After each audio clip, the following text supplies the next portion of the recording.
салому дуруд ба якое ки шумо тамошобинони азизи гиромии мо.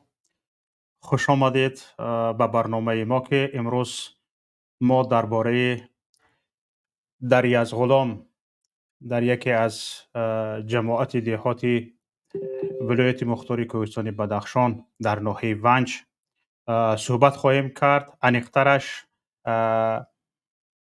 раҳбари Паймони Миллии Тоҷикистон устод Муҳиддин Кабирӣ дар ин бора суҳбат хоҳанд кард ва пеш аз он ки ман суханро ба ишон диҳам, гуфта мегузорам, ки дар Язғулом чӣ хабарҳое вуҷуд дорад. Тамошобинони азизи гиромӣ, санаи 16 май мақомоти Кумитаи давлатии амнияти миллии Тоҷикистон тақрибан 18-20 нафарро аз яке аз деҳоти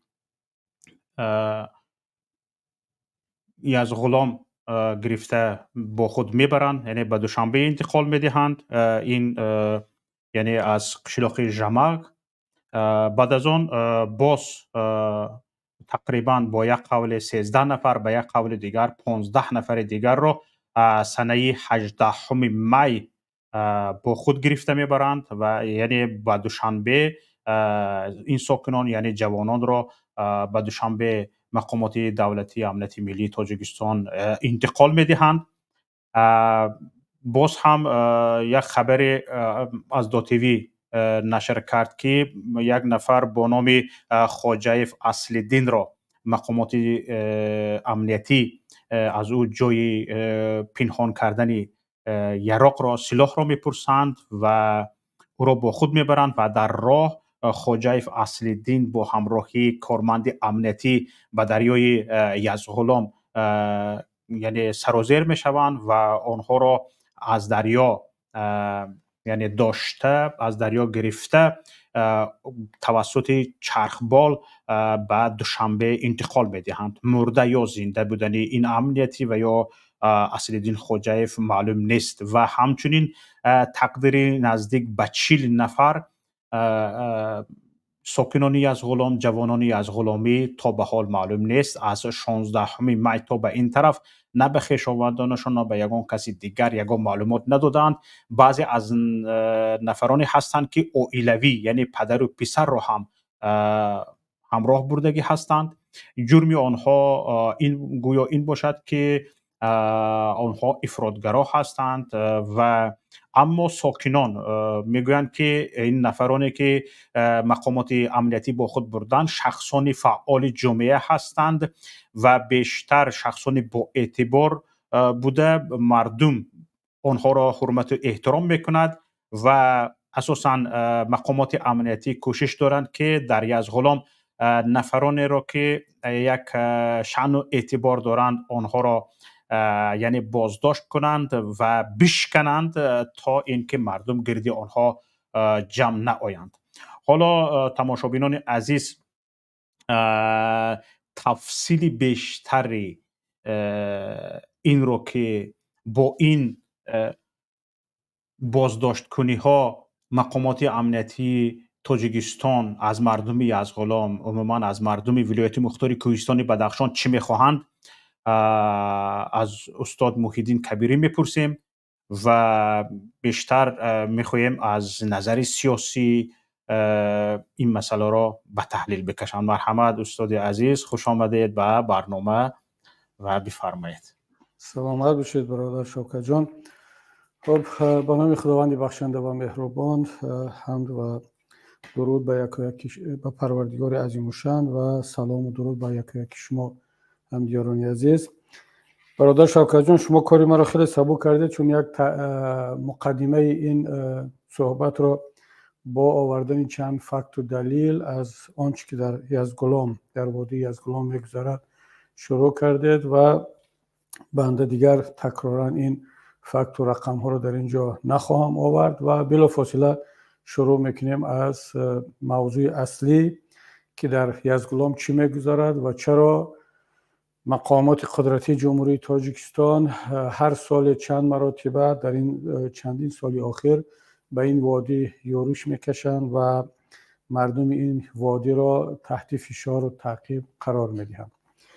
من در مقدمه در اول میخواستم یک کمی به تاریخ این منطقه، به فرهنگ این وادی، مردم آن و به ویژگی‌های فرهنگی و اجتماعی و اتنیکی آن دقت شما را جلب کنم.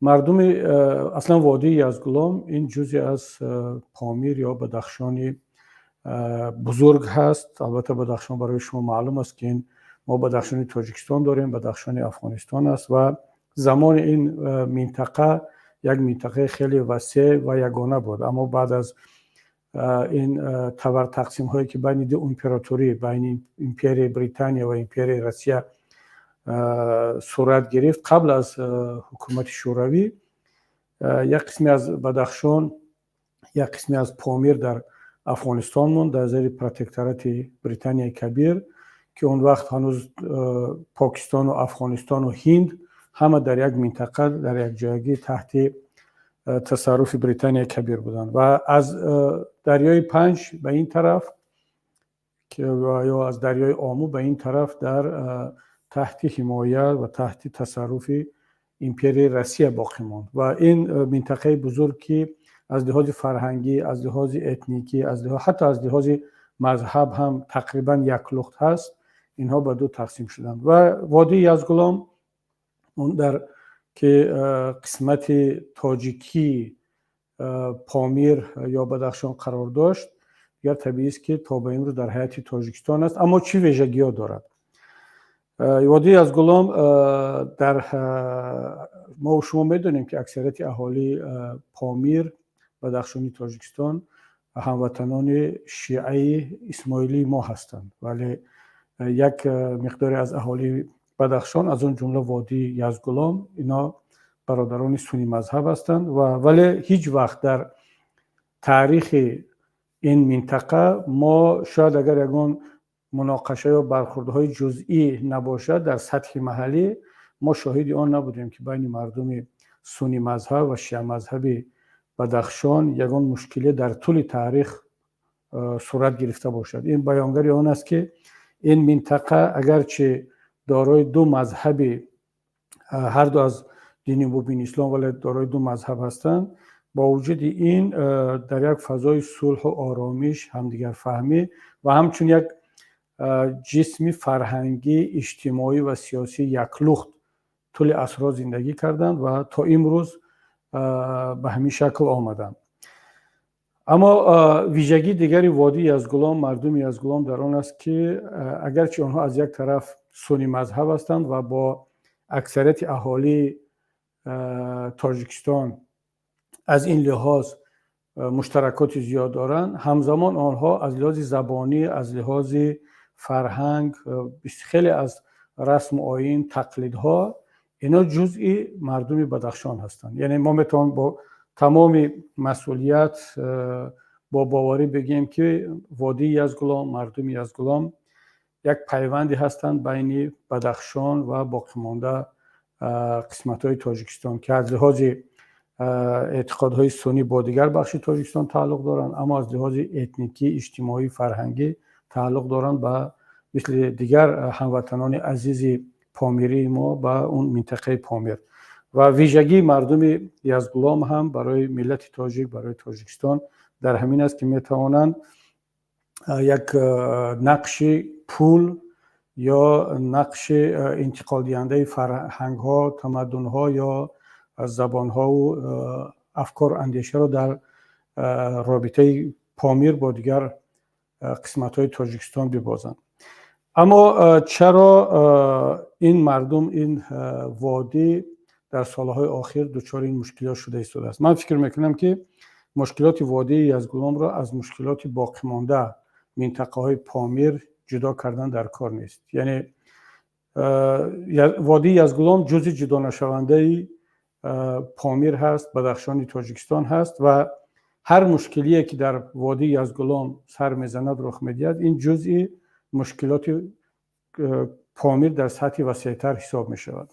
حکومت مرکزی تاجیکستان بخصوص شخصا خود امامعلی رحمان از روزهای اول حاکمیتش با این مردم مشکلی داشت و هنوز هم این مشکلی را دارد. البته بعضی سفرها میکند، بعضی بنام یا کمک های از مرکز به پامیر زمین میکند و گاه در حق آنها بعضی حرف ها، سخن های میزند که گویا مردم باید باور کنند که ایشان نه تنها نسبت مردم پامیر هیچ مشکلی ندارد، بلکه از اون مردم گویا پشتیبانی میکند. اما همدیاران عزیز باید بدانیم که اون بعضی کمک هایی که اینها به مردم بدخشان میکنند، این یک خوشه از اون خیرمن بزرگی است که از مردم بدخشان میگیرند.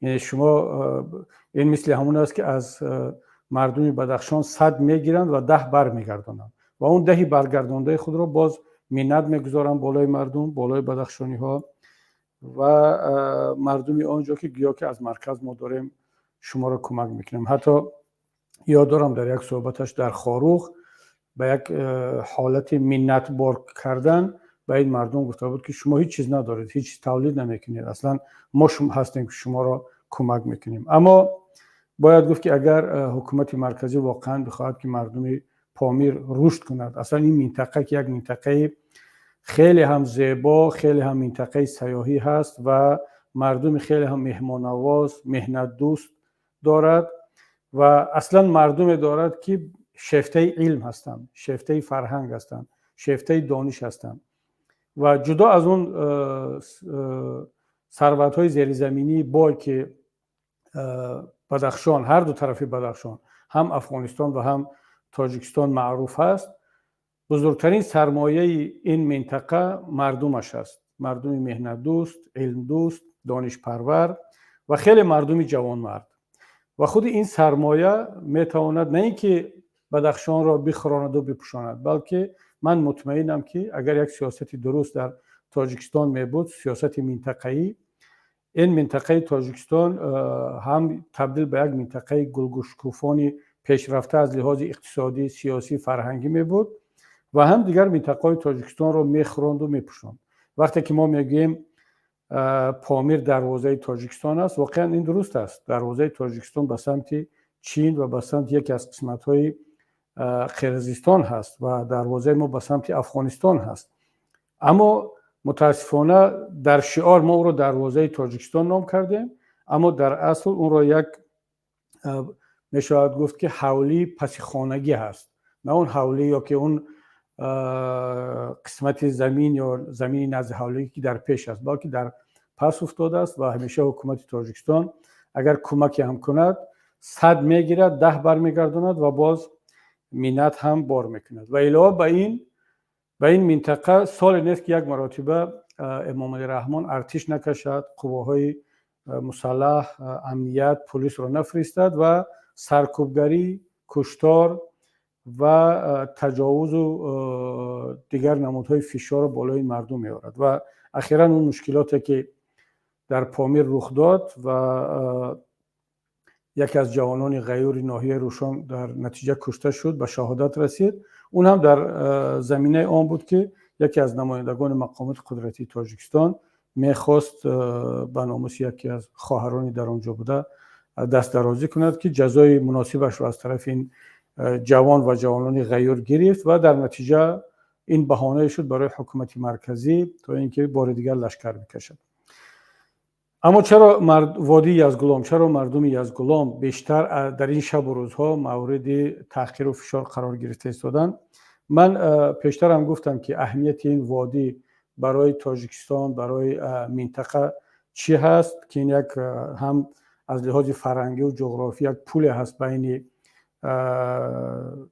دو بخش مردم تاجیکستان، اما از لحاظ سیاسی امام علی رحمان یک ترس شدید از مردم یزدگلام دارد، بخصوص از مردم یزدگلام و در مجموع از مردم پامیر، اما از مردم یزدگلام به طور خاصه، چون این مردم اصلا این خود این وادی تنها وادی زرخیز نیست. شما البته اونجایی که دریا هست، اونجایی که لعل هست، اونجایی که سنگ‌های قیمت بها هست، پس اونجا زر هست. این وادی رو میتوان با تمام معنا وادی زرخیز گفت.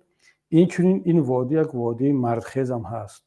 این وادی دارای جوانمردهای واقعی هستند حالا من وقتی که جوانمردها میگم یا وادی مردخیز میگم فقط از لحاظ جسم و اندام نیست، اگرچه از لحاظ جسم و اندام هم فرزندان این وادی خیلی هم واقعا هم یک تنومند، بزرگ جثه، پهلوان هستند و بیهوده نیست که اکثر اون جایزه های ورزشی تاجیکستان را در همه گونه ورزش های رزمی زادگان همین منطقه میگیرن. فرق ندارد که در بدخشان زندگی میکنند یا در مرکز در دوشنبه یا در منطقه های دیگر تاجیکستان یا حتی در روسیه.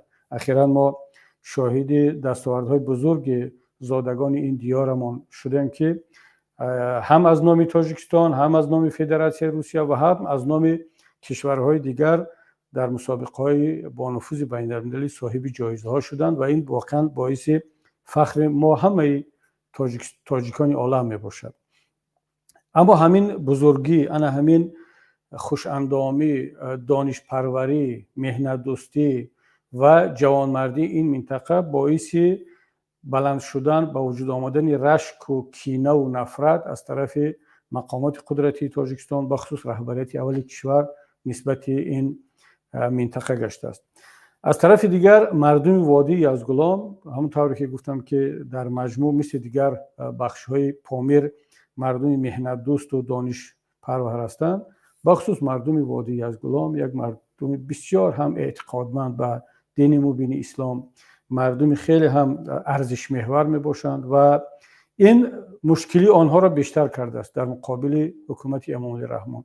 زیرا امام علی رحمان که طبیعتاً هم مقابل دانش است، هم مقابل فرهنگ است. شما می‌بینید که امروزها با حجاب و با لباس فرهنگی ملی ما امام علی رحمان چیکار کرده است؟ با نام لباس ملی یا فرهنگ ملی، فرهنگ اصیل و تاریخی ملت تاجیک را از بین برده است. حتی من چه رسد به لباس و به ارزش‌های دینی، حتی نام‌های تاریخی تمام منطقه‌های تاجیکستان را عوض کرده ایستادند و نام‌هایی که در اون ریشه کلمه‌های سوغدی، کلمه‌های باختری، کلمه‌های شغنی، البته خدا را شکر که هنوز به منطقه بدخشان یا پامیر نرسیدند. بیشتر این کارها را در قسمت پایانی، مرکزی و پایاناب تاجیکستان کرده ایستادند. اما با جای این نام‌های تاریخی که هر کدام از این نام‌ها یک تاریخ برای خود دارد، اینها یک نام‌ها، یک شعارها را گذاشته ایستادند. یا که نام اون دهه نام یک پلاکت باشد: وحدت، گلستان، بستان، استقلال. و این یک نمود تاریخ سوزی هست و بنابر همین وقتی که اینها می‌بینن که مردم وادی یزدگلام نه تنها فرهنگ، زبان، رسم و آیین و هویت خود را حفظ کردن طول این تاریخ هزار سالهای گذشته، بلکه امروز این فرهنگ و این تاریخ را با نسل‌های آینده می‌خواهند که به میراث بگذارند. این خیلی ها را ناراحت می‌کنند، بخصوص کسانی را که علیه فرهنگ، علیه تاریخ ملی ما اعلان جنگ کردند. و همین است که حکومت مرکزی تاجیکستان بخصوص امام علی رحمان و وزارت‌های قدرتی در چهره مردم وادی یزدگلام هم جوانمردان را می‌بینند، هم رقیبان خود را می‌بینند، هم یک خزینه تاریخی و فرهنگی ملت تاجیک را می‌بینند و اونا می‌خواهند که مردم یزدگلام هم مثل دیگر منطقه‌های تاجیکستان باشد. اصلا این سیاست را تنها برای مردم یزدگلام ندارند. اصلا خود در مجموع پامیر و پامیری‌ها را می‌خواهند که هویتشون، زبانشون، فرهنگشون از دست برود و آنها را تبدیل بدهند به مثلا مثل دیگر گوشه‌های تاجیکستان. یعنی باید که بین پامیر و بین وحدت، فیض‌آباد، دوشنبه، ختلان، دنقره یا منطقه‌های دیگر هیچ فرقیتی نباشد. بی‌خبر از آن که زیبایی ملت ما، زیبایی فرهنگی ما، اصلا با این ویژگی تاجیکستانی ما همچون دولت و همچون ملت در همین گوناگون رنگی، گوناگون زبانی، گوناگون فرهنگی و گوناگون اندیشی می باشد. اما با این سیاست‌های یک رنگ، یک نواخت کردنی هم نام‌های جغرافی، هم فرهنگ ملی، هم لباس ملی، هم نامگذاری انسان‌ها که همه را دیگر تبدیل کرده ایستادند، یعنی باید که این نمود نام‌های مذهبی ممنوع، باید که مردم تاجیک حتما نامهای قدیمی قبل از اسلامی بگذارن که بعضی نفرها حتی مضمون آن را نمیدونن دیگر. خب حداقل مثلا اگر سهراب و رستم باشد خیلی خوب که این هم نامهای تاریخی ما هستند و هم مردم میدونن که چی است. مثل که عبدالله را میدونن که مضمونش چی است، عبدالرحمن را میدونن مضمونش چی است، سمیه و ظرفا و اینها را میدونن که مضمونش چی است.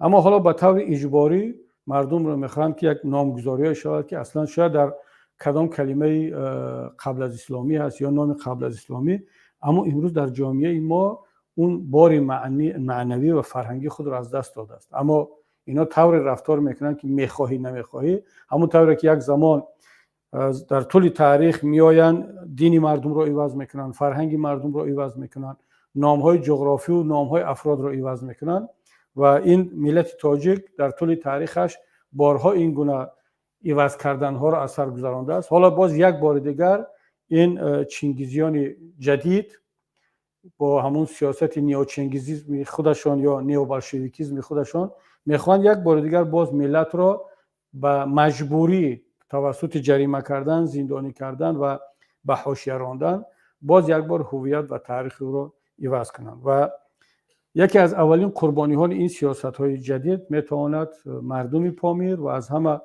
حالا به طور خاص مردم وادی یزدگلان باشد. و این دیگر مسئولیتی تنها یک یزدگلامی ها نیست، این دیگر تنها مسئولیتی هموطنان پامیری ما نیست که از هویت خودشان دفاع کنن، حمایت کنن. من فکر میکنم که مسئولیت تک تک اعضای جامعه ما، شهروندان تاجیکستان، صرف نظر از آن که زاده پامیر هستند یا زاده سوغد و ختلان و دوشنبه و حصار، حفظ و حمایت از هموطنان پامیری ما هست، از هموطنان شغنی، یزدگلامی، روشانی و اشکاشمی و برتنگی، هر زبان و قوم و گروه اتنیکی که نباشد، این مسئولیت ما است. چرا مسئولیت ما است؟ زیرا وقتی که ما از یک یزدگلامی حمایت میکنیم، وقتی که از یک شغنی و اشکاشمی و روشانی حمایت میکنیم، زبانش را، هویتش را، آزادیش را، حق دیگر بودنش را حمایت میکنیم، ما از خودمون حمایت کرده ایستادیم. من تاجیک، حالا ناحیه تولدم وحدت اورجینیکزآباد، یعنی وحدت و زمان رشد یافتنم در فیض آباد، من به همون مقداری که از وطن خودم، از زادگاهم، از سوغد و ختلان و حصار حمایت میکنم، وظیفه دارم که از پامیر، از یزدگلام، از اشکاشم، از روشانم حمایت کنم، از زبانش، از فرهنگش، از رسم آیینش، از مذهبش. برای چی از مذهبش؟ بعضی دوستان ما شاید حتی تعجب کنن که چگونه من سنی از مذهب برادران و هموطنان شیعه اسماعیلی خودم حمایت کنم. با اون خاطر میکنم که همون برادر و هموطن شیعه اسماعیلی من از مذهبی منم دفاع خواهد کرد. روزش بیاد اگر لازم شود حتما دفاع میکنن، دفاع هم کردن و باز دفاع خواهند کرد. یعنی وقتی که ما میگیم ما در پهلو یکدیگر باشیم، به معنی آن نیست که ما حتی اگر من این را آشکار میگم، این انتخاب مذهب مال شخصی هر کس است، اما اگر یک برادر هموطنی ما که مذهبش شیعه اسماعیلی است، اگر به طور مجبوری به زور بخوان مذهبی رو تغییر بدن، من اولین کسی خواهم بود که از او دفاع کنم. زیرا دین، مذهب، این به طور اجباری نیست، به طور اختیاری است و مذهب اسماعیلی در تاجیکستان ما تاریخ خیلی طولانی دارد. حتی پیدایش مذهب اسماعیلی در بدخشان ما قدیمی تر است از آن که مذهب اهل سنت و جماعت، بخصوص مذهب حنفی، در بعضی از بخش‌های دیگری تاجیکستان ما پیدا شده باشد. پس این دفاع از این مردم، دفاع از این فرهنگ، از این منطقه، دفاع از خود ما هست، دفاع از تاجیکستان هست. و اگر واقعا حکومت جمهوری تاجیکستان عاقلانه رفتار میکرد، به جای آنکه این مردم را همساله تحت فشار قرار بدهد، از عادی‌ترین حقوق محروم کند و این منطقه را یک منطقه امنیتی بسازد، باید که بالای این منطقه سرمایه گذاری کند و این مردم را آزاد بماند که خودشان طبق خواسته خودشان رئیس را، پروکورور را، رئیس سود را، رئیس جماعت، رئیس ناحیه، رئیس ولایت را انتخاب کنند بالاخره автономия هست. این منطقه در کنستیتوسیون جمهوری تاجیکستان ولایت خودمختار هست. از خودمختاری این ولایت چی مونده است امروز؟ وقتی که اینها حتی رئیس ناحیه رو انتخاب کرده نمیتونن، اون رو پرزیدنت تاجیکستان تعیین میکنند، رئیس ولایت رو انتخاب کرده نمیتونن، سود و پروکرور خود رو انتخاب کرده نمیتونن. پس این ولایت خودمختار بدخشان از ولایت سوغد و ختلان و دوشنبه چی فرق دارد؟ هیچ چیز. مادامی که این ولایت طبق کنستیتوسیون از زمان شوروی همچنین ولایت خودمختار باقی مانده بود، باید حق آنها همچنین ولایت خودمختار حفظ شود و آنها با آنها آزادی استقلالیتی بیشتر داده شود در مقایسه با دیگر منطقه‌های تاجیکستان که طبق کنستیتوسیون جمهوری تاجیکستان یک حالت اونیتری دارند. یعنی اینا مستقیما به پایتخت اطاعت میکنند. ولی حکومت جمهوری تاجیکستان این رو نمیخواد، چون واقعا از نه تنها برای مردم بدخشان بلکه برای کل تاجیکستان استقلالیت را دادن نمیخواد، آزادی و حقوق را دادن نمیخواد. و من فکر میکنم که تمام مشکلاتی که امروز وادی یزگلان با آن گرفتار است سرچشمه میگیرد از آن که یکم امام علی رحمان به تمام ملت تاجیک هیچ گونه آزادی، حقوق و استقلالیت فردی و گروهی را دادنی نیست. دوم به ویژه برای مردم پامیر. سوم باز به طور خاص به مردم یزگلان، برای آنکه از مردم یزگلان شدیداً نگران است و هراس دارد و با این بهانه هر سال یک مرتبه و دو مرتبه بالای اون مردم فشار میارد تا اینکه در اون مردم همیشه در یک حالت امنیتی قرار بگیرند. همونطوری که قبلا در اینجا گفته شد، یعنی در وادی یزگلان نه تنها وزارت کارهای داخلی نمایندگی و بنا دارد، حتی کمیته امنیت دولتی هم در اونجا نمایندگی شده است. شما در کجا دیدید که در یک جماعت، خب در یک ناحیه دارند، در ولایت طبیعی هست، در زمان شوروی اصلا شاید در بعضی ناحیه‌ها اصلا یک نفر کارمند امنیت بود یا نبود، یا در جماعت‌ها اصلا نبود. در یک ولایت کلان شاید یک نفر دو نفر کارمند امنیت بود، یک گروه خردی پلیس. امروز در هر یک دهه تاجیکستان، در دهه‌های کلان اداره وزارت کارهای داخلی هست و در بعضی جماعت‌های کلان باز اداره کمیته دولتی امنیت هم وجود دارد. یعنی تاجیکستان را مثل که یک نیروی بیرون غصب کرده گرفته است، همونطوری که آلمان فاشیستی پولش، اوکراین و قسمت‌های دیگری اتحاد شوروی رو وقتی که غصب میکرد، در هر یک دهه اداره پلیس میموند، ژاندارم میموند و چند نفر از این مردم محلی رو میگرفتن، انتخاب میکردن و آنها رو همچون پلیسای علیه مردم خودش استفاده میبرد. دقیقاً حکومت امروزی تاجیکستان مثل آلمان فاشیستی در منطقه تاجیکستان رفتار کرده است، بخصوص در منطقه پامیر که این منطقه رو تبدیل داده است به یک منطقه امنیتی و طبق معلوماتی که میرسد حتی در وادی یزگلان هم چندین از این بناهای امنیتی و پلیس رو به شماره زیاد ساختند. و همین است که وقتی که نسبت مردم با این یک نگاه بیگانه‌وار رفتار می شود، مردم هم هیچگاه، بخصوص مردم یزگلان، هیچگاه نسبت به حکومت این دلگرمی رو نشان نخواهد داد. همون چقدر که حکومت رفتار میکند، مردم یزگلان دقیقاً در جواب همون گونه رفتار خواهد کرد.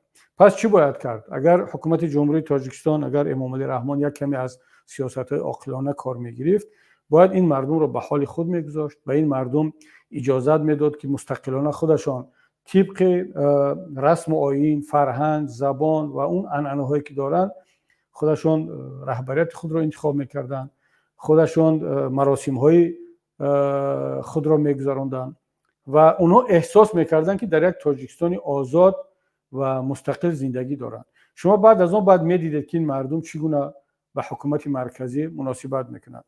من در اینجا حالا یک پیامی هم به خود مردم پامیر در مجموع و مردم یزگلان دارم.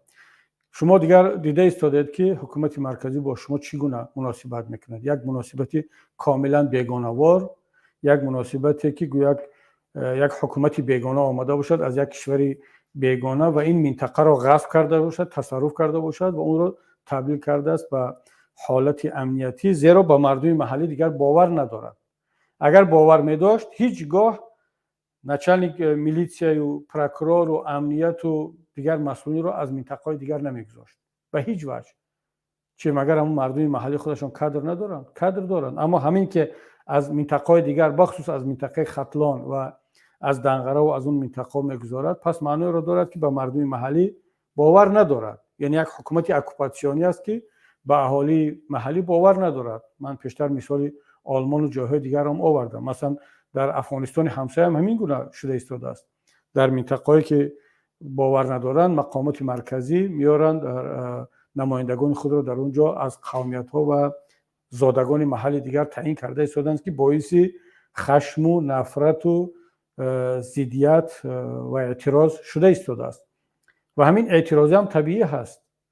مگر مردم پامیر این سوال را به خود نمیدهند که چرا باید که پروکورور ما از دیگر جا باشد؟ چرا باید سردار میلیسیای ما، امنیت ما یا دیگر مسئولین بخصوص اون جاهایی که از اونجا پول کار کرده میتواند از منطقه دیگر باشد؟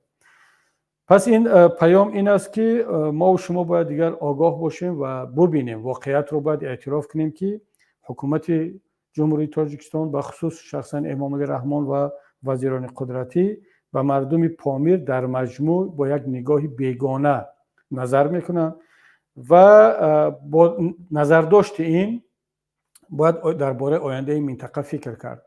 من فکر میکنم که تا وقتی که این حکومت عوض نشود، تا وقتی که امامعلی رحمان در سر قدرت است، تا وقتی که این وزیرهای قدرتی در قدرت هستند، این مناسبت و این وضعیت در پامیر ما باقی خواهد موند. در تمام کشور البته وضعیت خیلی بد است، اما بدتر باز در منطقه پامیر خواهد بود. پس راه حل در چی است؟ من فکر میکنم که اکنون دیگر تمام هموطنان پامیری ما با شمولی از غلامی ها، با شمولی دروازی ها، با شمولی ونجی و حالا من تنها منطقه هموطنان اسماعیلی را نمیگم، منطقه سنی را هم در نظر دارم، با شمول هموطنان ما در شغنان و در روشان و در راشدخلا و اشکاشم و مرغاب باید این واقعیت رو درک کنیم. باید این منطقه مردم بپیوندند به طور دست جمعی.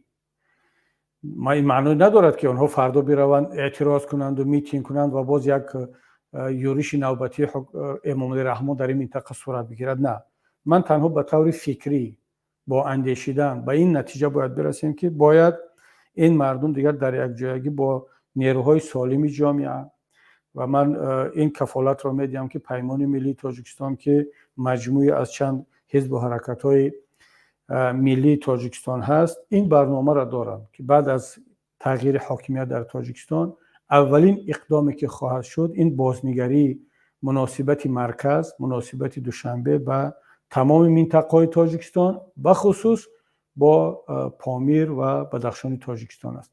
این تغییرات ماهیتش در چی است؟ پیمان ملی تاجیکستان برنامه دارد که به منطقه‌های تاجیکستان صلاحیت، استقلالیت و وکالت بیشتر داده شود. تنها به بدخشان نه، بلکه به سوغد، به ختلان، به کولاب، به حصار، به ترسونزاده، به وادی زرافشان، به همه منطقه‌های تاجیکستان صلاحیت، منظورم به حکومت‌های محلی، به حاکمیت محلی صلاحیت، وکالت، استقلالیت بیشتر داده شود. شرط نیست که همه چیز را دوشنبه تعیین کند. مسئولین را، سیاست‌های محلی را نباید دوشنبه تعیین کنند. این در تمام دنیا هر چقدر که صلاحیت بیشتر به مردم، به اهالی، به مسئولین محلی داده می شود، همون قدر اون منطقه رشد میکند. بخصوص به بدخشان، زیرا بدخشان اتونومی هست، دارای ویژگی خاصی خودش است، دارای ویژگی زبانی هست، مذهبی است، فرهنگی هست و ما در تاجیکستان آینده باید حق دیگر بودن بدخشان را اعتراف کنیم. تنها یک جمله در قانون اساسی نه، بلکه در عمل، در واقعیت ها همه حق دارن که دیگر باشن، از دیگر بودن خودشان فخر کنن، بلکه آن را پنهان نکنن، برای دیگر بودن مبارزه نبرن. این حق حلال هست که باید دیگر بودن تو اعتراف شود. در دنیای متمدن همین گونه هست، اما متاسفانه در تاجیکستان امروزه این گونه نیست. پس ما این کفالت رو، این وعده رو با ملت تاجیک خواهیم داد، اما تا آن روز توصیه ما این است که مردم پامیر، بخصوص مردم شریف یزدگلام که این روز این صحبت خاص این مردم هست، باید آهسته آهسته به این قناعت برسن، به این درک برسن که با این حکومت این منطقه و این وادی آینده نخواهد داشت. هر سری چند سال بالای این منطقه یوریش برده می شود، گاه در یزدگلام، گاه در روشان، گاه در خود خارق یا جایهای دیگر، و تلاش میکنن که منطقه را همچون یک منطقه غصب شده نگه بدارن، ثروت‌هایش رو بگیرن، بدزدن. و حتی ببینید که همون پست گمرکی که در مرز تاجیکستان و خیتای هست و از اونجا شبانه روزی مال و کالاهای زیاد میگذارد و طبق قانون تمام کشورها یک مقدار از مبلغ باید در حاکمیت محلی باقی بماند. باید که کارمندان گمرکی در همون محل اون کارهای گمرکی رو انجام بدهند، ثبت کنن، سند کنن، بنویسن چقدر مبلغ وارد می شود، چند نمودی کالا وارد شده است، چی نمودی مال هست. اما ببینید که حکومت تاجیکستان حتی همین کار رو هم از دست مردم بدخشان گرفته است، در صورتی که در مرز ولایت سوخت در همون جای خودش وقتی که ماشین عبور میکند مال میگذاره، در همون جا رجیستراسیون میکنن، ثبت میکنن، حساب کتاب میشود. در ترسونزاده هم همین، در دیگر نقطه‌های در پنج هم همین. اما در بدخشان ببینید که حتی ثبت مالهای انتقال یافته از مرز چین یا به طرف چین را به مردم پامیر و بدخشان ما باور نمیکنند. و برای چی؟ برای میدونن که مردم بدخشان که مردم راست قول هستند، مردم یکرو هستند و دروغ و فریب را نمیدونن، این رقم ها رو آشکار خواهند کرد که از طرف چین برای مثال به تاجیکستان این مبلغ مال وارد شد، یا برعکس از تاجیکستان به طرف چین این مبلغ وارد شد. همین پنهان کردن بود که کدام سال من هنوز وکیل پارلمان بودم، وقتی که طرف چین اعلان کرد که در همون سال 2012 بود یا 13 هنوز یادم رفت، اعلان کرد که از مرز چین به طرف تاجیکستان 1,700,000,000 دلار مال وارد شد به تاجیکستان از چین. تاجران وارد کردن، حکومت یا هر کسی دیگر مال وارد کردن. اما در استاتستیک حکومت تاجیکستان این مبلغ 700 میلیون دلار نشان داده شد. 1 میلیارد دلار وارد بودجه تاجیکستان نشد، از بین رفت. برای چی؟ برای اینکه 1 میلیارد دلار رو گمرک تاجیکستان در اداره گمرک سند نکرد. به عباره دیگر بگیم دزدیده شد. وقتی که اون سند شود از اون باید نلاگ می شود به بودجه و حق گمرکی داده می شود و بودجه دولت باید می شود. اما اینو 1 میلیارد دلار رو، این تقریبا از 3-2 حصه پولی که از خیتای به تاجیکستان در شکل مال وارد شد اینها دزدیدن. اینا نمیخوان که اون کارمند گمرک از مردم بدخشان باشه در اونجا ثبت شود، این سیر را بداند. دقیقاً در این مسئله من بار دیگر تکرار میکنم مثل یک حکومت اکوپاسیونی عمل میکنن. بنابراین همین همدیاران عزیز، برادران پامیری ما، بخصوص برادران خواهران یزدگلامی ما، باید دیگر به این قناعت برسند که وقتی آن رسیده است که در پهلوی نیروهای سالم باشند که نه تنها در فکر آینده تاجیکستان به طور عمومی هستند، بلکه به طور خاص در فکر آینده مردم بدخشان، مردم پامیر، از آن جمله مردم یزدگلام هستند. و بار دیگر تکرار میکنم که تا آن روزی که این حکومت عوض نشود و ما با شما یک جای این حکومت رو عوض نکنیم، وضعیت تمام تاجیکستان در مجموع به خصوص وضعیت منطقه پامیر و یا بدخشان ما تغییر نخواهد کرد. و من امیدوارم که این پیام ما، این دعوت ما برای همکاری بیشتر، برای کمک یکدیگر به شکل دائمی و بیشتر به جواب نخواهد ماند. البته من باور دارم که بعد از این صحبت ها حتما حکومت جمهوری تاجیکستان باز یک دسیسه های دیگر را شاید بالای این مردم بیارد. اما طرف دیگری مسئله هم هست که شاید حکومت جمهوری تاجیکستان به خاطر آنکه نزدیک شوی منطقه بدخشان با اپوزیسیون تاجیک را پیش راهش را بگیرد، شاید که یک کمی عاقلانه رفتار کند و رسیدگی کند به مشکلات این مردم، به اقتصاد این مردم، به اجتماعات این مردم. و شاید، من البته این را زیاد امید ندارم از این حکومت، ولی شاید که حکومت برای آنکه ما را باز بگیرد که نه، شما دروغگو هست یا حکومت مرکزی به مردم بدخشان کمک نکند، شاید از این به بعد یک توجه بیشتری کند، کمک بیشتری بفرستد یا حداقل اون فشار و تعذیب و جبر و ظلمی که بالای مردم کرده ایستاده اینها را کم کرده باشد. اگر هر کدام از اینها عملی شود، من فکر میکنم این به فایده کار خواهد بود و من در اینجا صحبت خودم را به انجام میرسانم و یک شما را به پروردگاری عظیم الشأن میسپارم. اگر دوستان در استودیو یگان سوالی باشد بفرمایید. تشکر زیاد استاد، بنهایت به مسئله های مهم اشاره کردید و صحبتتان بنهایت مفید بود و اینجا تماشابینان چندی از سوال ها را به ما ارسال کردن. اگر وقت داشته باشید تقریبا 7-8 سوال است، به شما میدادیم. بله بفرمایید، هنوز داریم یک 20 دقیقه وقت انشاءالله. از فرصت مناسب استفاده برده از جایی که حاضر دارم من میکروفون در دست خودم است، اولین سوال را خودم میدم.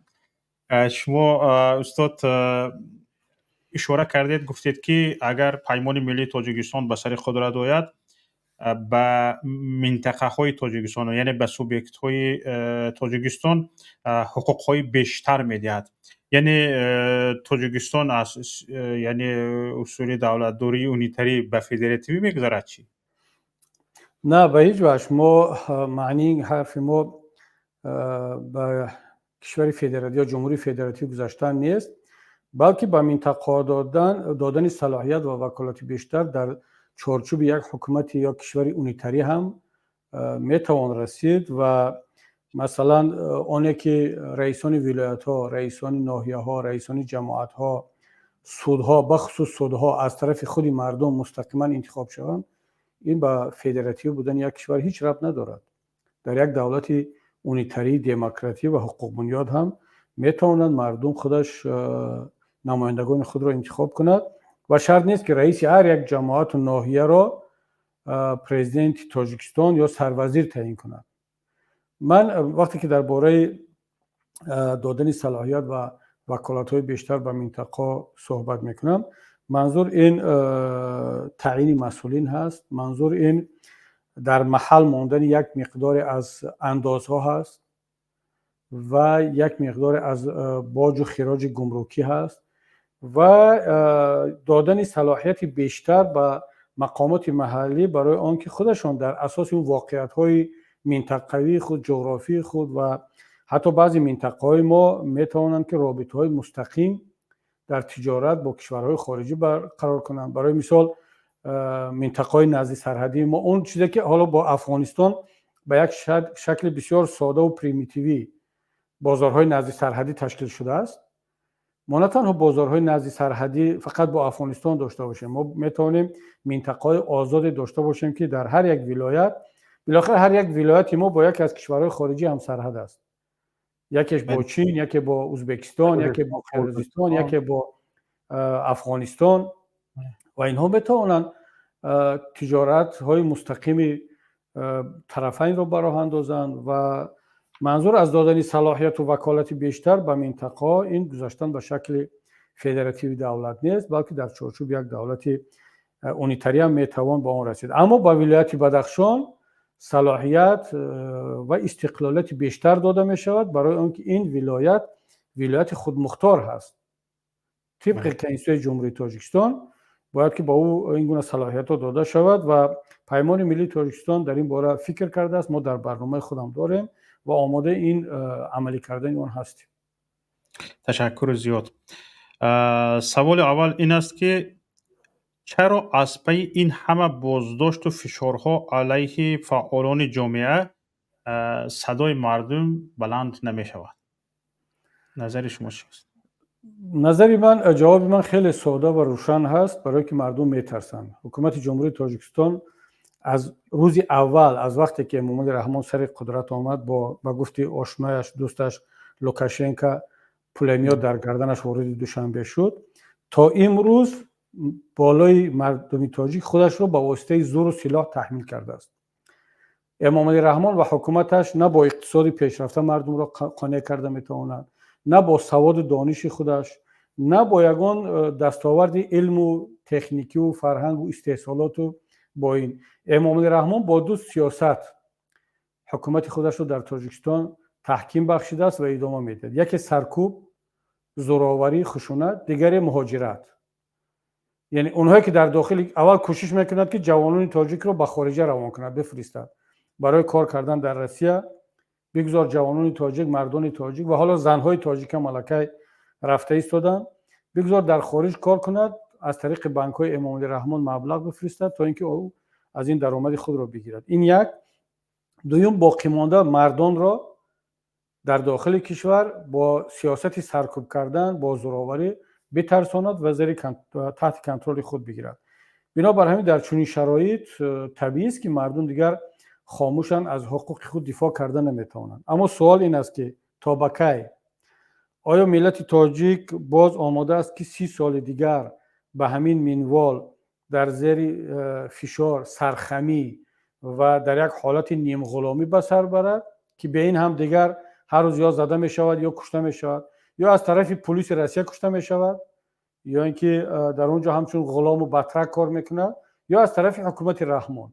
آیا وقتی اون نرسیده است که ما سری هم جمع شویم به یک خلاصه بیاییم که بگذار یک بار این دشواری را بکشیم یک مراتبه، ولی از این مصیبت خلاص شویم و حداقل خودمون که عمر خودمون و شاید که عمر بعضی از فرزندانمون به همین منوال میگذرد تمام می شود، حداقل نبیرگان و فرزندان خردسال ما در یک تاجیکستان نسبتاً آزاد و پیشرفته و در یک شرایط زندگی کنند که شرم نکنند که تاجیکستان یکی از عقب مانده ترین کشورها است.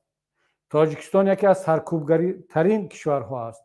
حکومتش یا رهبرش یکی از دراز عمرترین هست.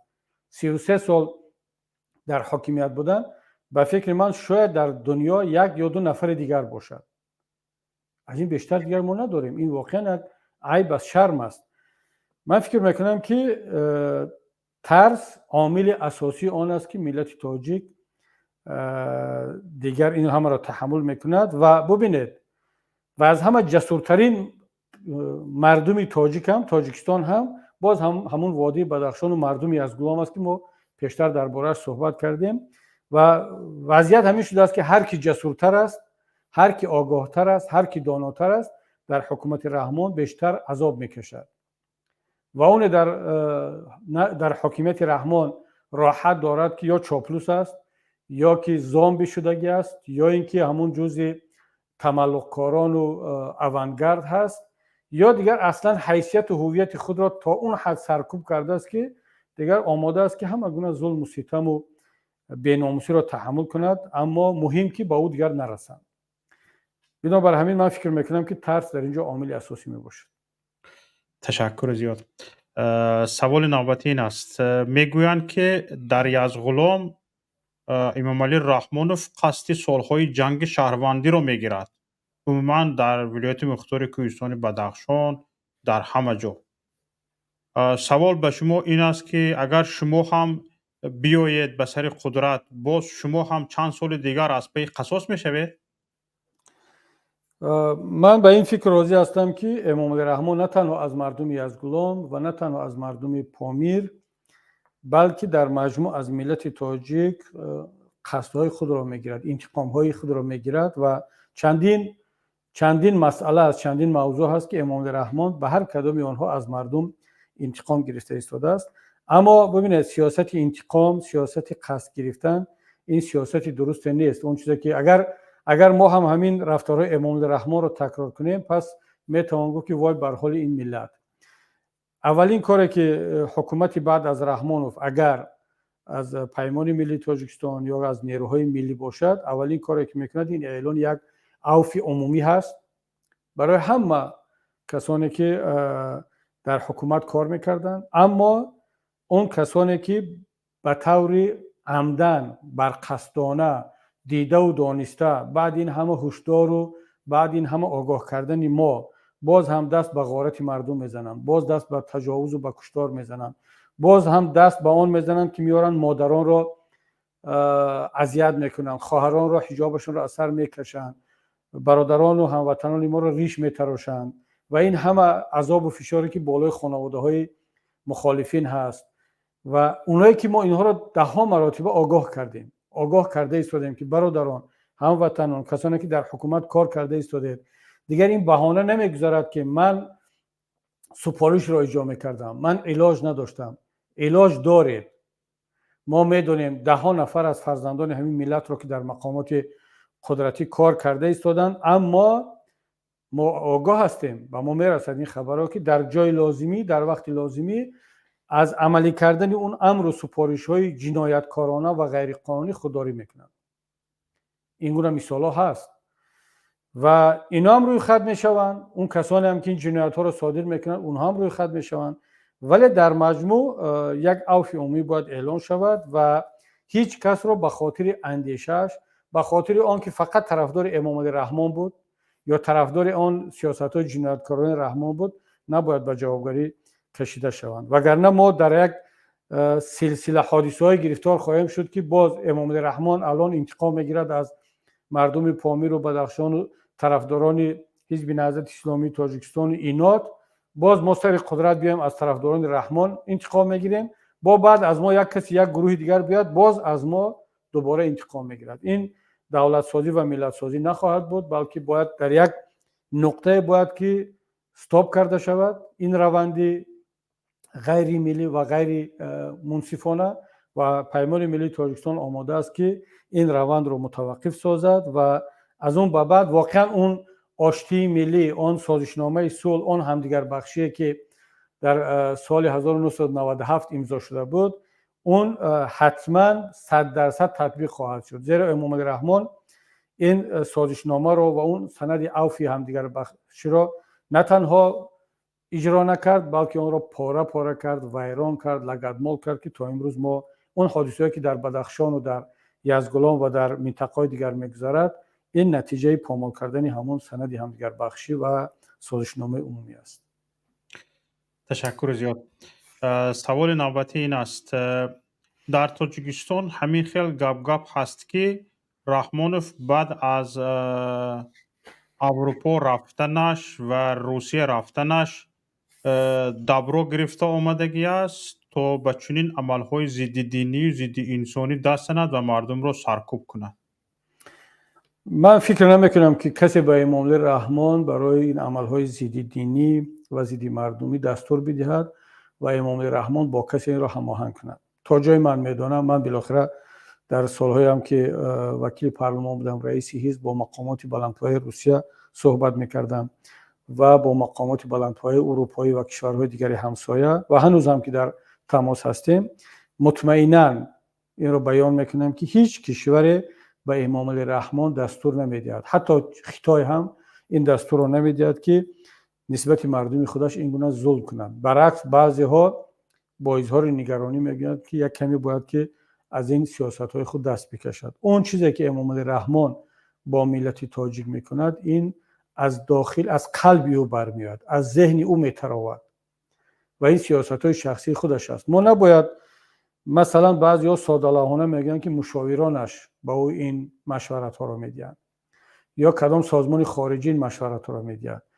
شما ببینید که سازمان‌های خارجی، OBSE، سازمان ملل، امریکا، فرانسه، آلمان ده ها مراتب مشورت میدن که زندانیان سیاسی رو آزاد کن. ما حتی قرار کمیته حقوق بشر سازمان ملل رو داریم. ما رزولوسیای اتحاد اروپا رو داریم. ما بیانیه‌های سازمان امنیت و همکاری اروپا رو داریم. کدام یک از این توصیه‌ها رو امام علی رحمان عملی کرد؟ هیچ کدامش رو. امام علی رحمان همون توصیه‌های رو عملی میکند که برای مثال وقتی که بانک جهانی 10 توصیه میدهد که کروپسیا رو بس کن، پاره‌خوری رو بس کن، نمیدونم اندازها رو پایین بفرار، گمرک رو پایین بفرار، و در بین این 10 توصیه یک توصیه هم هست که نرخ برق را کمتر بالا بر. برای مثال چرا این توصیه رو میدهد؟ برای آنکه میگوید که برق تاجیک قرضدار است و چند میلیارد دلار برق تاجیک قرضدار است، باید که همین برق قرضداریش رو باید که از قرض رها شود. بدون بلند برداشتن برق، نرخ برق این امکان ندارد. اما امام علی رحمان از همین 10 توصیه بانک جهانی 9 تاش رو صرف نظر میکند، همون توصیه رو میگیرد که بر ضرر مردم است. بله. از همین 10 توصیه 9 تاش به فایده مردم است، 1 تاش به ضرر مردم. ولی اونم بانک جهانی به خاطر اون میکند که قرض برق تاجیک پرداخته شود. ولی میبینید که امان رحمان با چی دهانی پر میگوید که ما نرخ برق رو در تاجیکستان بلند برده ایستادیم، این خواهش ما نیست بلکه این توصیه بانک جهانی است. بله. و همون بانک جهانی 9 توصیه دیگر هم داد، برای چون رو عملی نکردی؟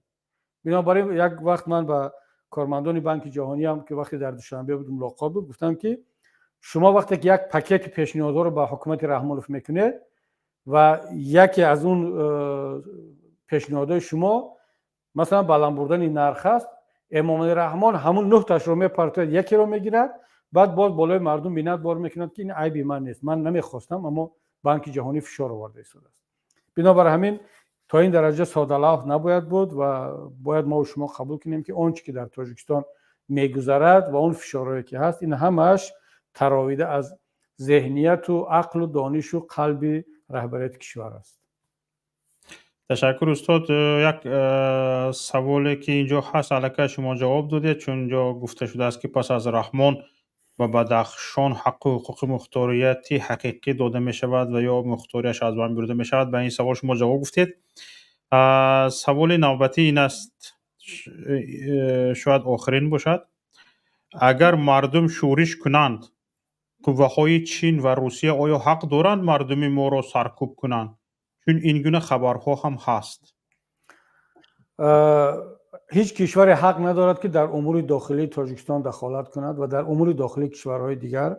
البته بعضی تجربه‌های تلخ وجود دارد، اما ملت تاجیک من مطمئنم که اون قدر توان دارد، بخصوص این جوانمردان تاجیک، که در صورتی که هر یک کشور دیگر اگر بخواهد دخالت کند از مردم، از ملت، از آزادی و استقلالات خودشون دفاع کنند.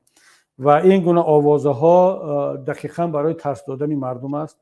تا به حال ما یگان مراتبا ندیدیم که چین در یگان امور داخلی یگان کشور دیگر به شکل نظامی دخالت کرده باشد. نداریم در تاریخ رابطه‌های چین با کشورهای دیگر.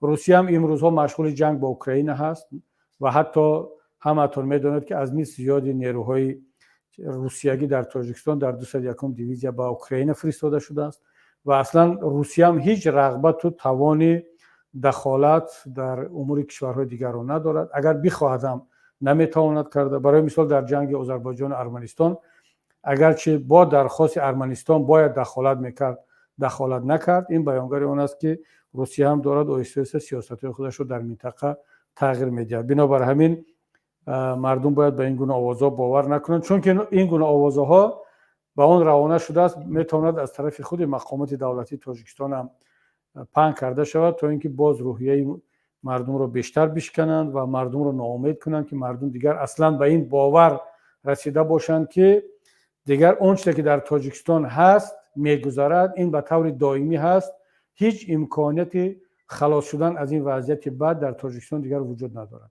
برعکس ما میگیم که امکانیت وجود دارد. نباید نه از دخالت چین ترسید، نه از روسیه، نه از یگان کشور دیگر.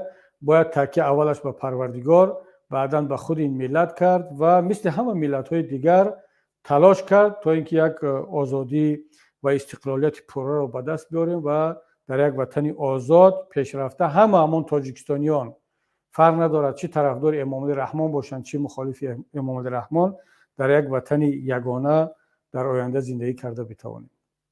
استاد اینجا باز سوال اومد، اگر فرصت داشته باشید دو تا دیگر سوال اومد. بفرمایید، فقط سوالا رو کوتاه بدید منم کوتاه جواب بدم. اگر نیاز شود که به این مجبور شویم که نیروی مسلح مردمی بسازیم، پس چه خیل پیدا میکنیم پول اسلحه را؟ اون نفری که میخواهد نیروی مسلح مردمی تأسیس بدهد و اعضا شود، اسلحه و پول و امکانات رو خودش پیدا میکند. اون نیاز به اون ندارد که باز یک کس از خارج و از بیرون برای اون رو مهیا کند.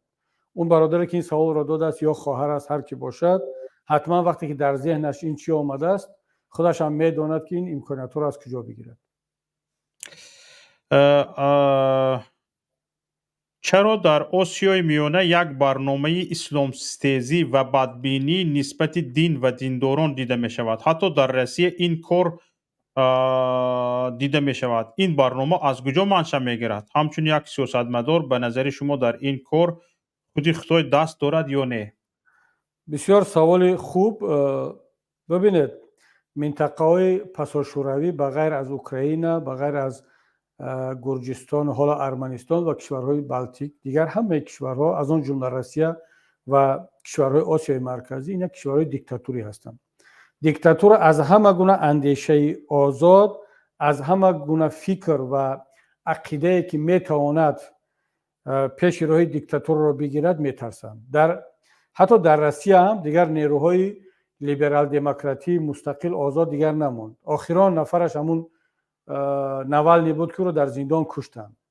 خدرکوفسکی، کاسپاروف و کسانی که میتوانستند، نیمچوف که هم کشته شد، میتوانستند اپوزیسیون دموکراتی روسیه رو تشکیل بدن، اینا هم پراکنده شدند، خارج رفتند و ماند است یگانه نیرویی که بتواند پیش راه این کروپسیا را بگیرد، مقاومت کند، باز هم همون مسلمان ها هستند که در قفقاز، در تتارستان، باشقرستان زندگی میکنند و ترس اساسی هم در همین است. و به خاطر پیشگیری از رشد مسلمانان در روسیه شما میبینید که بعضی اقدام های ضد اسلامی در روسیه ملکه آغاز شد. اما کشورهای آسیای مرکزی که در این کشورها عقیده های لیبرال دموکراتی نه رشد کرده است، نه امکانیت دارد. برای مثال تاجیکستان خود ما رو بگیریم، در اونجا حزب سوسیال دموکراتی هست، حزب دموکراتی هست، حزب خلق دموکراتی هم هست و احزاب دیگر وجود دارد.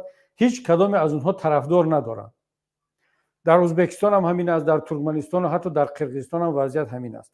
پس یگانه چیزی که حکومتداران دیکتاتورها میترسند این از نیرو گرفتن اندیشه و استقلال خواهی مسلمان است که اون میتواند سرچشمه از ایده ها، از عقیده و از ارزش های دینی مردم بیرون بیاید و سرکوب کردن همه گونه ارزش های اسلامی در آسیای مرکزی و در روسیه. این به خاطر آن است که صاحبان این اندیشه، صاحبان این عقیده، یعنی مسلمان ها، دیندارها، در حالت ترس و فشار قرار داشته باشند و از حق خود، از استقلالیت و آزادی خود دفاع نکنند. من فکر میکنم که یگانه عقیده، اندیشه و نیرویی که میتواند مقاومت کند در برابر این دیکتاتورها بایستد و به یک نتیجه برسد، این باز هم همون اندیشه و اندیشه اسلامی است، ارزش‌های اسلامی است و مردم دیندار هست. اما اینجا سوال با وجود میاد که این چگونه عقیده و اندیشه اسلامی میتواند باشد که در مقابل این دیکتاتور بایستد، به پیروزی برسد و باز هم یک کشورهای پیشرفته مردمی را اساس بگذارد. ما در اینجا وارد با یک بحث دیگر میشویم که من فکر نمیکنم که در همین صحبت من بتوانم این را حداقل نصفش را باز کنم، چون یک موضوع علاهیده هست. شاید که در یکی از صحبت‌های بعدی اگر آمادگیش را شما ببینید، سوال‌ها باشد، من آماده هستم که در این موضوع هم صحبت کنم. ما نباید به افراط و تفرید در این موضوع راه بدیم. افراط یعنی چی؟ افراط این که یک افکار افراطی بسیار هم رادیکال را که متاسفانه خیلی از جوانان مسلمان در آسیای مرکزی گرفتاری آن شدن به سر قدرت بیاد در آسیای مرکزی که واقعا نه تنها برای آسیای مرکزی بلکه برای تمام منطقه یک فاجعه خواهد بود. من را با تمام مسئولیت میگویم که به سر قدرت آمدن اندیشه‌های رادیکالی و تند دینی یک فاجعه برای خود دین، برای مسلمان ها، برای تمام جامعه های این منطقه خواهد بود. این چنین یک به شکل تفریطش هم یک اسلام، یک دینداری بسیار هم ساخته لختک مانند، همون طوری که امام خطیب های امروزه در کشورهای آسیای مرکزی هستند که اصلا دیگر اینا را نماینده دین گفتن نشاید. این نمود تفریط این مسئله هست. ما باید در فکر آن باشیم که در جامعه زمام امور بخصوص در مسائل دینی در دست کسانی باشد که هم اندیشه دینی دارند، هم با افکار دینی خوب آگاه و شناس هستند و هم اندیشه ملی دارند. هم اینها می توانند به ارزش‌های عمومی جهانی، عمومی بشری احترام قائل باشند، تا اینکه در یک توازن بسیار هم منطقی بین اندیشه‌های دینی، اندیشه‌های ملی و ارزش‌های بین‌المللی عمومی بشری یک توازن منطقی را با وجود بیارند و تاجیکستان بتواند در یک فضای آرام و آسایشته رشد کند و این چنین کشورهای آسیای مرکزی. برای بحث بیشتر حتما ما باید که به این موضوعها در یک شکل اکادمیکی و در شکل بحث‌های علمی برگردیم، چون که نمیشه در چارچوب این سوال و جواب تمام پهلوهای این مسائل را شرح داد. اما من آماده هستم که در این باره با شما یا با در هر شکل دیگر در این موضوع صحبت کرده باشم. خداوند نگهبانتون باشد. صداتان خاموش است. تشکر زیاد استاد. اینجا سوال ها در ما خیلی زیاد هستند. شما که در سرشوی سوال و جواب گفتید که وابسته به موضوع باشد سوال ها، من کوشش کردم که از داخل آنها یک کمی وابسته به موضوع نباشد هم یک کمی نزدیکتر باشد. لیکن سوال هایی که گوناگون هستند خیلی زیاد هستند. ما یک تصمیم داریم که رضایت شما را به دست بگیریم و اگر فرصت داشته باشید روز شنبه یک برنامه سوال و جواب با شما داشته باشیم و از سوال های جمع شده رو هم ما کوشش میکنیم که هم مضمون هایش رو یک تا کنیم و به دیگران توسط واتساپ هم رقم واتساپ هم امکاناتی زنگ زدن بدهیم تا سوال های نو هم به میان بیاید. زیاده از 1 ساعت تا 2 ساعت ما از شما میخوایم یک فرصت جدا کنید تا اینکه حتما من در خدمت هستم. حتما این لازم است، خیلی مهم است که ما در تماس پیوسته با مردم باشیم در شکل سوال و جواب، چون من میتوانم ساعت‌ها درباره یک موضوع صحبت کنم که به درد جامعه چندان نخورد و بنابر همین خوب میشود که هر شنبه اگر بتوانیم این وقت رو جدا کنیم و تنها به سوال‌های مردم جواب بگیریم. اگر من از قبل میدونستم که این گونه سوال‌ها زیاد میشود حتما وقت بیشتر جدا میکردم، اما یک آنلاین دیگر با دوستان روس زبان داریم و انشاءالله که باز در هفته آینده در خدمتتون هستیم. تشکر زیاد استاد. سلامت باشید. خدا نگهبانتون. در پناه خدا باشید. تماشابینان عزیز، این بود برنامه امروزه ما که پیشکش شما کردیم و امیدوارم که هرچی هم باشد از این برنامه ما شما بهره گرفتید و این گونه برنامه ها رو ما کوشش میکنیم که من بعد زیاد کنیم. هر هفته روزهای سه شنبه، پنج شنبه برنامه داشته باشیم و همچنین روز شنبه هم یک برنامه دیگر که برنامه 60 دقیقه است داشته باشیم. با امیدواری این که من بعد با هم بیشتر و میخوریم، با هم دیدار میکنیم، با هم مسائل وطن را بررسی میکنیم و برای گام های استوار به پیشرفت کشور حتما کوشش خواهیم کرد. سلامت و سربلند و پیروز باشید. برنامه امروزه را به اتمام میرسانیم و یکایک شما را به الله پاک میسپارم. السلام علیکم و رحمت الله و برکاته.